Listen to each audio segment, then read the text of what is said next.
Hi everyone, my name is Dean Ahmad and I'm the Technical Director and owner of UFit Urban Fitness Private Limited, Singapore's biggest studio coaching facility. We're going to basically share with you, resources that are good for you as a trainer, as a strength coach, as a client even, just to learn how to improvise and, get a better exposure to what's going on out there in the strength and conditioning facility. We're gonna share with you today in our first episode, what I find personally a very important yet overlooked cueing instruction, if you like to call it. With a lot of coaches slash trainers and your clients, they do not understand the positions of the spine. Okay, so without getting into too much theory, I'm just gonna really quickly run through with you. It's actually very simple. If you look at the board over here, there are two things that you probably need to understand and need to learn in order to coach this. Firstly, the hip, alright, from standing position or a quadruped position, it's very useful to understand what an anterior tilt is and what a posterior tilt is, okay? So, if you can see the arrows over this way, the anterior tilt refers to your hip. If I would just put my hands around your hip, right? Anterior tilt is where the arrow again facing downwards, so you're tilted this way, right? So you're almost like a duck, okay? Whereas a posterior tilt is where you actually go the opposite direction, right? And as you can see, obviously with the anterior and the posterior tilt, it has a very big influence on how your spine sits, right? Okay, so again, we're going on to the spine. All right, it's very simple. Just three rules. Just remember flexion, extension, and neutral. Okay. And I'm going to show you these positions from a 4-point position, your quadruped position, because it's one of the easiest way to teach your clients and obviously the safest way to teach your client. And obviously when you go to a kneeling position and a standing position, it will be the exact same thing, right? So let's go on to the table right now. Okay guys, before we get onto the table to show your quadruped position, I'm just again very quickly going to cover the basics of what your spine looks like. So you have a few different parts of the spine. You have your atlas, your cervical region, your thoracic region, your lumbar, followed by your sacrum and your coccyx, okay? And obviously this disc all articulate very nicely on top of each other, and they obviously have different functions as well. So if you look at just the top bit right here, we have obviously our atlas C1 all the way to our cervical C7, right, which is basically your neck region, right? And then you have your thoracic region, which is your T1 to T12, right, just below that little bump, all the way 12 discs.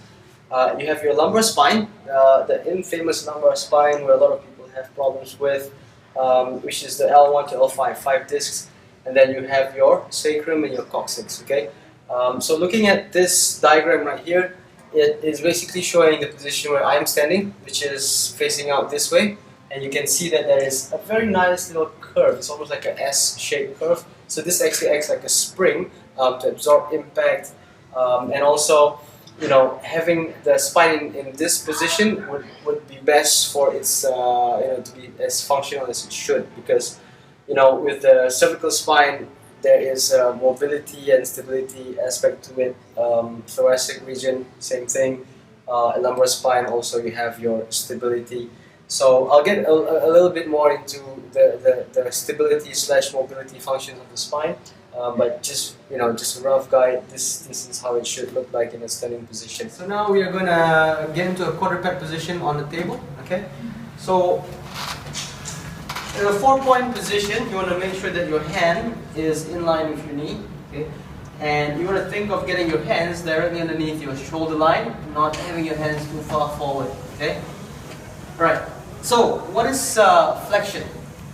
Flexion is where you try to think of curling your spine all the way up like a cat. Okay, so I'm going to now curl my spine all the way up, okay, and I'm going to tuck my chin into my chest. Alright, so that's a 4-point position in a flex position. And then in terms of extension, you're going the exact opposite direction. So I'm going to now push my spine downwards to extension, and I'm going to bring my head all the way up. Alright, so this is the opposite direction where you're going to extension, flexion and extension. You're going to think of trying to repeat these movements a few times, get your clients to understand that. And the final bit is basically teaching them how to find your neutral position. So your neutral position is basically exactly just in the middle, the sweet spot where it's not in extreme flexion or extreme extension. Okay, so you get them to go all the way up, tuck your chin in, then all the way down, bring your head up, and then just find the midline, right? Which is just about there. And if they are, still unable to find neutral, this is where you probably would ask them for permission first, of course, to guide their hip, all right?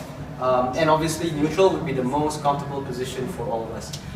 And that will translate to the same thing when we are in our kneeling position, right? You go into flexion and extension, extreme extension, and then just neutral spine, all right? And obviously you can use the same thing when you're standing.